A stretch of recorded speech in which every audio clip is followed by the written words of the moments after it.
y'all.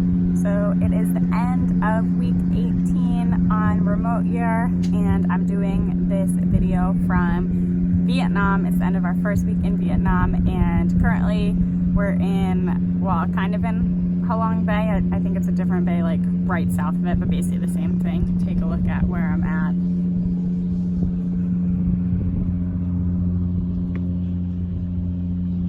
It's so insanely beautiful. It looks exactly like this just for so long, and we're staying on this boat. You can't really see the boat in that view, but we're staying on this boat for 2 nights.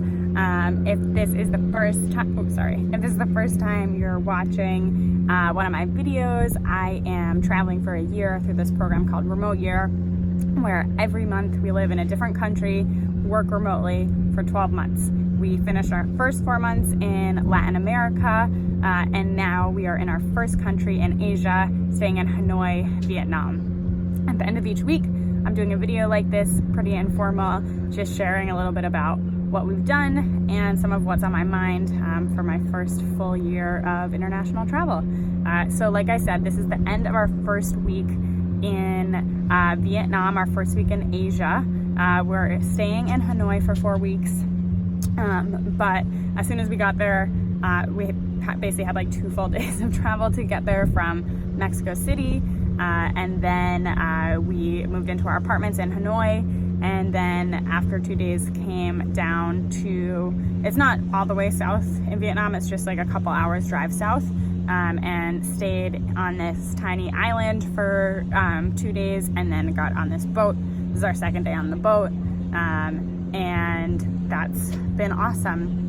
I think so far, like the biggest, kind of most obvious thing to say is that Latin America was awesome. I'm so happy I did that because I had actually never been to South America before, but the 4 months in Asia is like what I was most excited about in remote year overall. It's really why I did the program, and so far it's just living up to those expectations because it's just such an extreme difference from living in the US. So I've been to Asia before, so I don't think I'm having a huge culture shock because I kind of knew what to expect, but at the same time it's just so different from normal life, what we consider normal life, what I consider normal life back in the US, that this is what I'm most excited to do for 4 months, because I'm hoping by the end I kind of like will have a feeling of remember how different this felt, and now it feels also normal to me. So these are the 4 months I'm most excited about. Once I get back from this beautiful trip, I'm actually just gonna be spending the week in Hanoi, and my goal is to just eat as much food as possible. So while I'm there, I already had 1 breakfast of banh mi, 1 breakfast of pho, and just need to try more exciting things from there. And I'm gonna keep this week's video short and sweet because I don't really have any wild memories, and honestly I think the coolest thing about this boat has just been how much it has calmed my mind. We haven't had service for 2 days. It's luckily was the 4th of July in the US, so it worked out well with that holiday.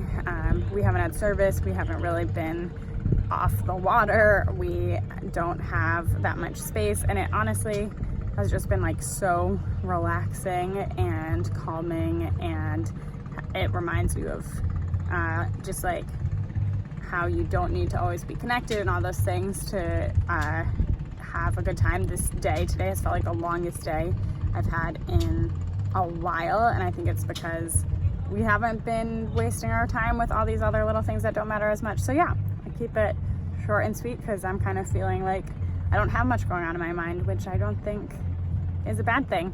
So also I'm sweating like so much because I feel like it's like 95 or maybe even hotter here, and that's just how it is. So yeah, next week will be the end of our second week in Vietnam, and hopefully I'll have a lot more to share about Hanoi as a city, because I've decided to opt out of a few trips that are going on just to spend the whole week in the city, and hopefully I feel more comfortable in the city and have more to share about that. So I'll see you next week at the end of week 19. Bye guys.